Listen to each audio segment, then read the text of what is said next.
5 ang arestado sa nadiskubring katayan ng mga aso sa Padre Garcia sa Batangas. Kabilang sa mga naabutan doon ng mga otoridad, ang mga asong sinunog na. Nakatutok si Lay Alves.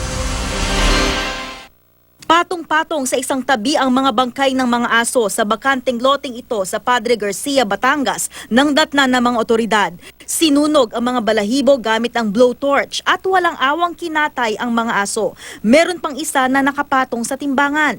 Nadatnan din ang 5 lalaki na sinasabing nag-ooperate sa katayan. Sa paghalughog ng mga otoridad sa lugar, tumambad ang mga nakakulong na aso. Nakatali ang kanilang mga bibig at siksikan sa kulungan. Meron ding ibang nasa kulungan sa isang tricycle. Ang mga kawawang aso nakatakda raw sanang katayin at dadalhin ang mga karne sa Baguio City. Ang mga naaresto, todo tanggi sa paratang. Ay hindi ko alam yung pagkakatay ng aso. Nasundo ko kasi yung pick up doon ng aso. Inutusan lang ako, manghiram doon ng timbangan. Timbangan? Para saan daw yung timbangan? Titimbahin mo yung aso. Sabi naman ng itinurong tagakatay ng aso, Ay napadala ako. Hindi ko kayo nagkakatay ng aso. Hindi na po.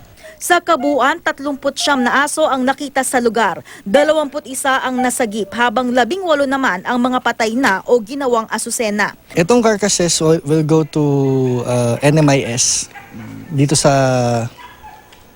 Lipa, kung saan doon na rin sila bibigyan ng decent burial.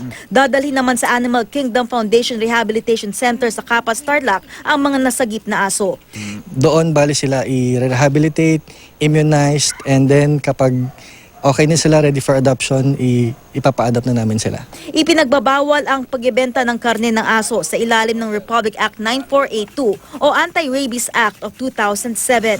Ang paglabag ay may multang 5,000 piso kada aso at kulong na 1 hanggang 5 taon. Lay Alves, Nakatutok, 24 Oras.